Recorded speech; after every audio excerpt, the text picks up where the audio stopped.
Hey, this is James Pelton, and you know that during the bear market, I've been keeping my eye open for what projects do I think is going to make it through the bear market. Okay, so not all existing projects are going to die. Most are going to die as there's not new investors coming in right now. Market cap on total crypto is way down. There's not new investors. And a lot of projects that rely on new investors are going to just, there's nothing that they can do. So what I've been really looking for is, hey, who is adjusting, who's building revenue streams, and who's setting themselves up well so that when the bull market comes back, they're ready to really pump. And a Sphere is one of those that I've been on the fence about. They used to be a auto-rebase token, which I do not like the auto-rebase tokens. And for those of you who aren't familiar with auto-rebase tokens, that's basically when you just hold a token and you get this like 2.8% APR every day, but it auto compounds, so it ends up being, you know, 1,000,000% APY or something like that. And those APYs sound great, but what we found is when you have that many tokens, inflation gets so bad, and especially when there's not new investors coming in, you just have the charts look very bad for auto rebase tokens. And so the first time when I really caught interest in Sphere was I talked to Simsala. He's very smart. That's who I have an AMA with him today, kind of about some updates on what the future Sphere is going to look like. So that was the first thing. As I talked to Simsala, I'm like, man, that guy's bright. Second thing is they got rid of their auto rebasing. So I was like, hey, there you go. Now it's not auto rebase. I'm really interested in that. And then the third thing, and this is what we spend a lot of time talking about today, is they have revenue streams. So they have some cool partnerships where they take some of the profit from these other protocols, and these probably deserve their own video talking about Penrose and Dystopia and Tay2. And there's going to be so many more partnerships coming out with Sphere. I'll just tell you that. And one of the big things that Sphere has done well in is they have what's called quantum liquidity, where basically for most protocols, your liquidity is just sitting there. It's sitting there on the DEX or wherever, and you can't use it for anything. And basically, Sphere has made a way where you can take your liquidity and invest your liquidity into safe things, but you get some kind of return on your liquidity rather than it just sitting there. And then they've kind of opened it up as quantum liquidity as a service. It's very difficult to program, and so other protocols can come to Sphere and give them a cut and then use their liquidity to invest, essentially. So I always enjoy having Simsala on. So let's go ahead, and here's my AMA with Simsala from Sphere. All right, this is James Pelton, and I am here with Simsala from Sphere Finance. Simsala, welcome to the channel. I'm glad that you can make it today. Thank you, James. It's a pleasure to be here again. Feels Yes. like home now. Right. It seems like just yesterday we were talking about the Yeah. beginnings of Sphere. And so for people who haven't watched your first AMA with me or aren't familiar with Sphere, could you introduce yourself and then kind of talk about what you're building with Sphere? Yeah, sure. Like I'm Simsala. I've been the founding father of Sphere since February, since it went live. We've been building, and we've been a rebase protocol in the very beginning. We have transitioned to becoming a deflationary protocol. So we have shed our skin, right? Removed the rebase/degen selves, and now we have moved to a completely deflationary mechanism where we've been burning tokens. We are sitting at almost 9 billion tokens in circulation. Now we are sitting at comfortably 8.4 billion tokens in circulations. We have burned over like 500 million tokens. So things have been going great. Currently with Sphere is building a lot of different governance projects and services all over DeFi. We have been building Dystopia, Penrose, for example. We have been improving upon Tattoo, and we are expanding with our new products that are like on the horizon. For example, Prion, and a few other projects that I cannot talk about yet. But it is a lot of projects that we are working on right now. Okay, very cool. So let's talk first about that transition away from the rebase token. So I'm not a big fan of rebase tokens, so I was really happy to see that. But can you talk about why you started with rebase and then why you decided to move away?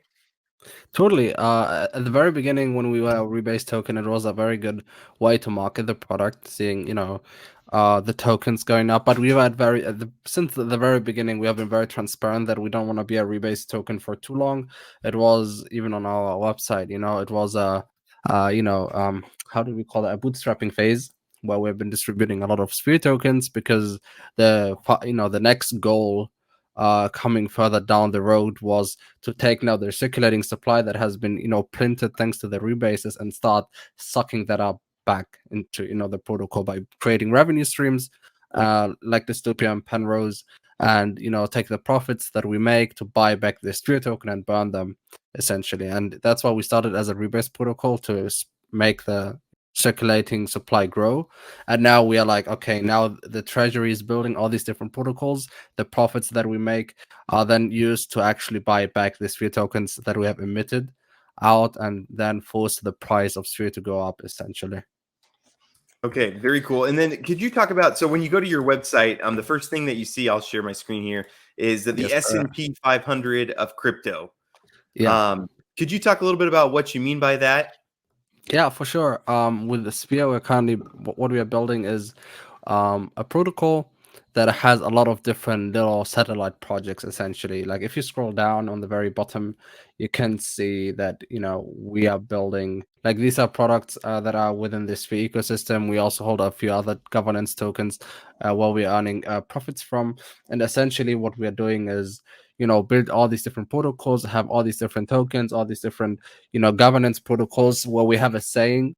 And essentially what you want to do then long term is to hold Sphere so that you have direct exposure to all these different projects, because these projects came to fruition because of Sphere, and that's why Sphere has a direct revenue stream in these different protocols that we built. And essentially the S&P 500, it should represent, like, we built a few projects, we acquire a few projects, we have governance rights over a few projects, and having then this median worth of all these different projects as in revenue streams coming back to the ecosystem to you, the holder. So essentially the goal in the future is that you hold, let's say, Bitcoin, Ethereum, and then you hold Sphere, because Sphere becomes this direct representation of DeFi protocols that are very profitable and quite good. Okay, very cool. So actually, my first three questions might be pretty similar then. I was going to ask about revenue streams and partnerships. And those are Yeah. kind of one and the same with you Yeah. guys. But could you talk a little bit about the revenue streams and then how the revenue helps token holders? Totally. So right now, what we are doing is we have Penrose and Dystopia, and how Penrose and Dystopia actually generate revenue. Essentially, Dystopia has VE tokenomics. The tokenomics incentivize the user to lock in their tokens for the longest period of time. And if they have locked in their tokens for a long period of time, they then in return earn governance rights over the protocol. And you can, for example, vote for high volume projects or LP pairs. So let's say USDC and USDT, right? It's like a LP that has like 2 million daily volume, right? So if you vote for that pair, you get an equivalent amount to your vote in terms of profits.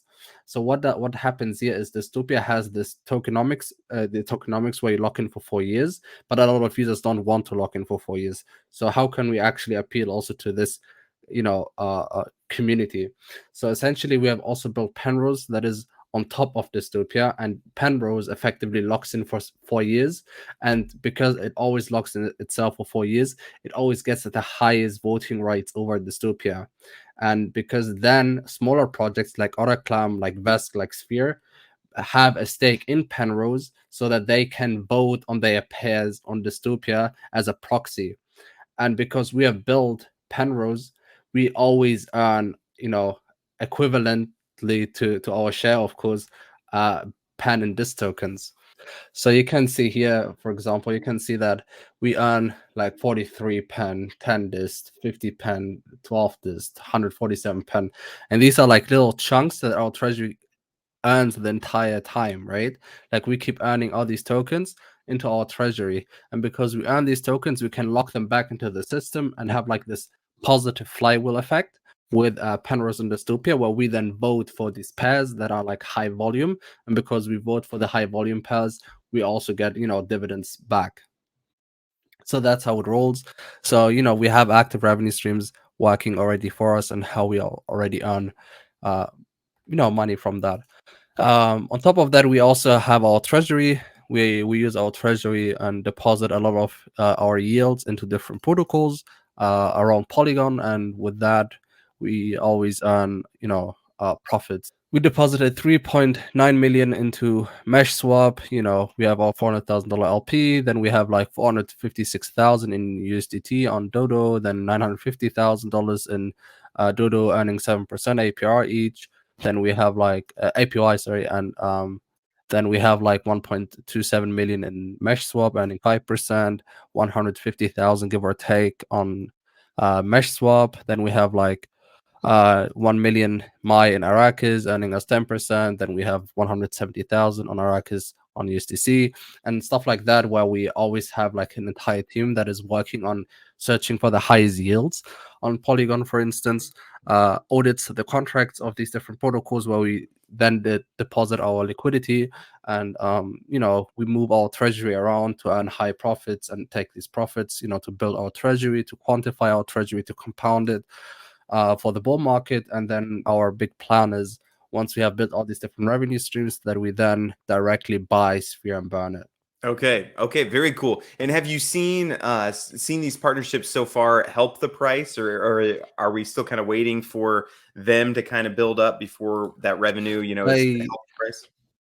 So essentially, right now, Dystopia and Penrose hold a half of the market cap right now of Sphere. So I think they hold like um 15, 17 million in TVL. Sphere's market cap is roughly 30 million. So it's like half of that. We already made these profits.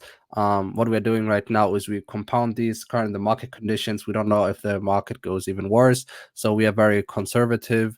We are saying, as we don't know how the market is going to unfold, we are going to keep farming our liquidity and build our treasury further.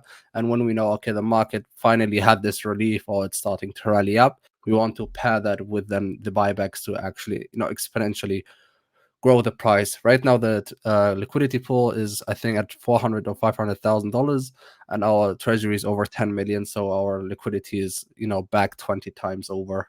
So we could essentially move the price up if we were to do that. But as the current market conditions are, we don't really believe that throwing the money in that way around is going to be beneficial for the protocol long term. And that's why we're waiting for the market to rally back up, so that we can then use our liquidity that we have amassed throughout the bear market, essentially, to grow the protocol. Okay, very cool. And then I don't know if you mentioned it, or maybe you could get a little bit more into it, but how did these partnerships come about? And do you think there's going to be more? How many partnerships do you think there's going to be in the next 6 months or something, anything like that? Yeah, so essentially, we what we have been doing is we have been looking at different teams. We are working very, very closely with Polygon, the chain.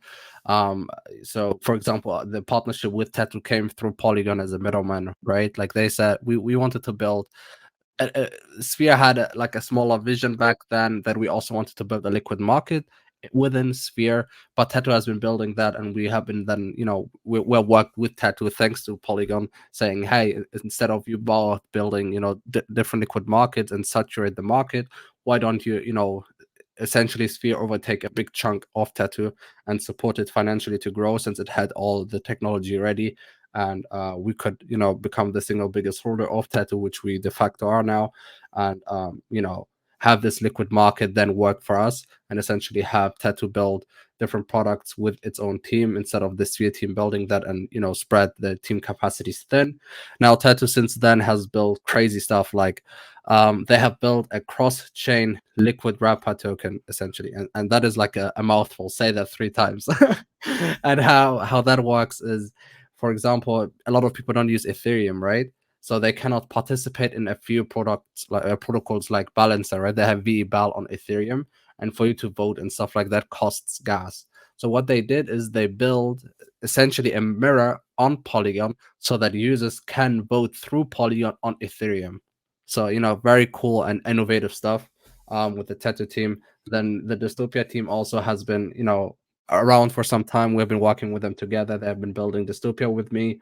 We looked at Solidity's code, what was on on Phantom. We looked at the tokenomics. They were in essence quite cool. And what we did then is build also Penrose, that is also by our team, like the Sphere team. And yeah, like part of that is our own team, part of that is a separate teams. We have a few different teams within our little ecosystem that are building different products. And the lists of partners here is going to grow massively in the next months. Like I think we have been working on a new design for this partner section.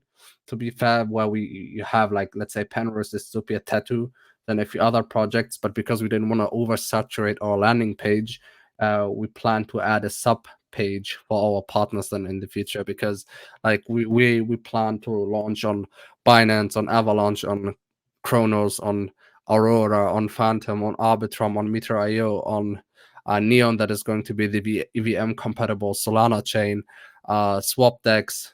Did I say Meter.io? I did, right? Arbitrum, and a few other chains.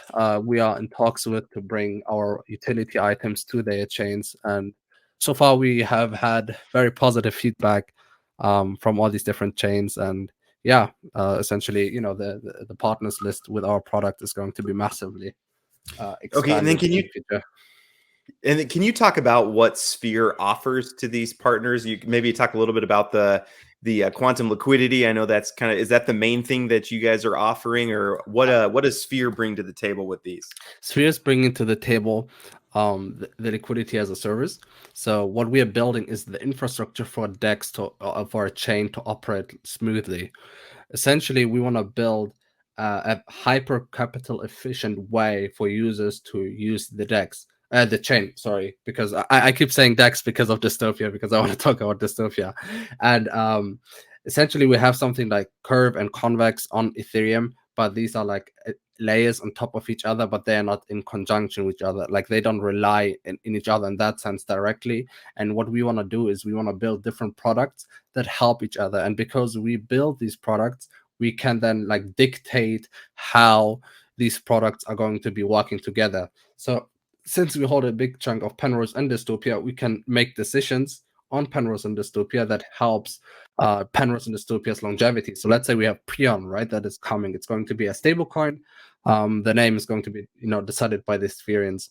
And for example, for Prion to grow big, we will need a lot of liquidity. And how can you incentivize that? You can then incentivize, the pool on Dystopia with high rewards, so that people can then deposit PUSD. That's currently the name for it, because Prion USD, and then let's say USDC for the peg, right? Because it's going to be a stable coin.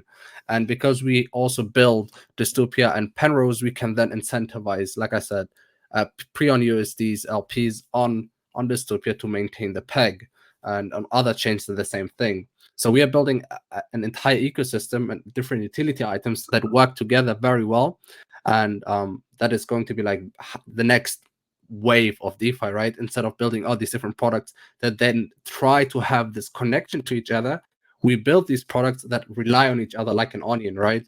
And you have different layers, and so far things have been pretty successful. I would say, in terms of like I said, in TVL, we hit I think like 50 million total on Penrose and Dystopia together at one point. So during a bear market, saying that is pretty nice to say. Yeah, no, absolutely. And I was going to actually ask about that. How has the bear market affected Sphere, and how has it affected kind of your strategy as you go forward? I think I wouldn't say it affected us as much. Like the mentality didn't change. Of course, like everything took a dip, so a lot of people have been looking at the price and were like, doesn't look good and stuff like that, which I can totally see and understand. But Sphere has been continually building. Like I said, Dystopia Penrose have been launched. We are in talks with over 10 different chains to deploy also our technology there. We're bringing Prion out. Sphere has build partnerships with, for example, BetSwirl. We have built Sphere Games. We have over, I think 20% or 13% of the circulating supply locked into Sphere Games. So things are going quite nice considering the conditions of the bear market, and the entire community is stoked to see what we are continuously building. We keep expanding, the team. We have added like a tokenomics team that is only focused to build products that tokenomically are efficient, right? Like, how can we improve Sphere's tokenomics? How can we improve Penrose's tokenomics? How can we improve Dystopia's tokenomics? How did we change Prion's tokenomics? Like, we changed a lot of things on Prion, so that's why I'm personally very excited with that. We have been in talks with big dexes as well to optimize them. For example, what I can say is a project or a dex on Polygon right now is sitting at give or take 270 million TVL. We are building to optimize that DEX and have a small, share in the volume of that new DEX that is going to come with that 270 million TVL. So, like a lot of different, very interesting and very profitable revenue streams are coming with Sphere next to already, established revenue streams with Dystopia and Penrose. Since launch, we have exceeded $100,000 already in profits that we keep compounding now, and building that massive treasury. So when the bull market comes, and let's say we have, I think we have like 10 million in Matic or so. If Matic hits $2 again, it's gonna be like a 20 million treasury plus, like it's gonna be plus $20 million. So very nice, these kind of things. Yes, no, absolutely. Is there anything else that you think would be really good for potential investors to hear for your community? Wash your hands, guys. Don't look at the charts for too long. Make sure that you stay with your family. Crypto is not everything. Well, for me it is, but you shouldn't follow that. Build, prosper in your life, and you can always join our Discord community and ask questions, whatever you have. And we are very open to any sort of questions, and we're looking forward to be talking to you guys. And yeah, God bless you all. Awesome. Well, very cool. Well, hey, thank you so much for hopping on and giving us the quick update. I'm excited about what Sphere's doing. Once you guys announced getting off of the rebase, I was like, I think I'm gonna start getting in. So I kind of just been dollar cost averaging in, and excited for That's what you're great. building in the future. Awesome. Thank you so much, James. It's been a pleasure. Yep. All right. I hope you enjoyed that AMA with Simsala from Sphere Finance. Always a joy to talk with him. Very smart guy. So if you want to go ahead and get involved, then you just go to Enter App. This is how you buy. And what I've been doing is kind of these long-term projects. I don't look too much at the short term. I just kind of dollar cost average in, and then I'm looking to the long term. So you go into the app here. You can click on Purchase, and you can swap Sphere here with Dystopia. And if you're a Sphere holder, it makes sense to use the swap they're partnered with and the bridge that they have. But if you have things already on the Polygon network, then you can just use Dystopia and swap for it. So that's one nice thing about Matic is available now on Coinbase and FTX and Binance and everywhere. And so you can just buy Matic and then send it over to your MetaMask wallet, and then you can swap here for Matic or whatever you happen to have. DAI is the stable coin kind of on Polygon that people like. So you go ahead and swap here. And it's cool because the revenue generated in part goes back to Sphere holders. Okay, so if you're a Sphere holder, yeah, use Dystopia. But then a lot of times if you don't have anything on Polygon Network, you can like go into Swappy here on BSC and say I want to swap over my, BUSD is what I usually have a lot of. And I want to go to Polygon Sphere. Okay, so you can buy Sphere with your BUSD. So that makes it pretty easy to get that taken care of. So again, I just kind of dollar cost average. If you believe in it long term, then you dollar cost average in, and it is what it is. So I hope this was helpful for you. Let me know your opinion of Simsala, your opinion of Sphere. Appreciate you guys. Please hit like and subscribe for more of this content, and hope you all have a great rest of your day.